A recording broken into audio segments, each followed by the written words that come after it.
ഭാരതാംബയിൽ പോരിലേക്കാണ്. ആ പോര് ഇന്നത്തെ പൊതുവിദ്യാഭ്യാസ വകുപ്പിന്റെ പരിപാടിയിൽ നമ്മൾ കൃത്യമായി കാണുകയും ചെയ്തു.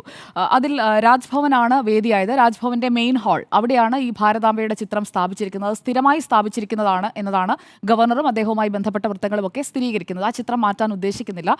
സംസ്ഥാന സർക്കാരിന്റെ ഔദ്യോഗിക പരിപാടികൾ, അതായത് സംസ്ഥാന സർക്കാർ നേരിട്ട് നടപ്പാക്കുന്ന പരിപാടികൾ, ഇത് ഭാരത് സ്കൗട്ട്സ് ആൻഡ് ഗൈഡ്സിന്റെ ആ ബോഡിയുടെ അധ്യക്ഷ സ്ഥാനത്ത് വിദ്യാഭ്യാസ മന്ത്രി ഉണ്ടെന്നേ ഉള്ളൂ. വിദ്യാഭ്യാസ വകുപ്പിന്റെ അല്ലെങ്കിൽ പൊതുവിദ്യാഭ്യാസ വകുപ്പിന്റെ പരിപാടി എന്ന രീതിയിലല്ല അത് നടന്നിരിക്കുന്നത്.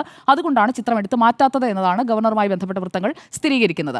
അതുതന്നെയാണ് മുഖ്യമന്ത്രിക്ക് കൊടുത്ത ഉറപ്പ്. ഇന്നലെ മുഖ്യമന്ത്രി വാർത്താ സമ്മേളനത്തിൽ ഈ ചോദ്യത്തെക്കുറിച്ച്, ഭാരതാംബയെക്കുറിച്ച്, RSSനെ കുറിച്ച് ഒക്കെയുള്ള നിലപാടുകൾ വ്യക്തമാക്കിയതുമാണ്. അത് CPIMന്റെ പാർട്ടി പൊസിഷനാണ്. അത് MV ഗോവിന്ദൻ എന്ന പാർട്ടി സെക്രട്ടറി പറഞ്ഞതിൽ ക്ലാരിറ്റി വരുത്തിക്കൊണ്ട് മുഖ്യമന്ത്രി ഭാരതാംബ വിഷയത്തിലേക്കും ടച്ച് ചെയ്തത്. ആ കാര്യത്തിലും ഇനിയൊരു സംശയവും ആർക്കും അവശേഷിക്കേണ്ടതില്ല.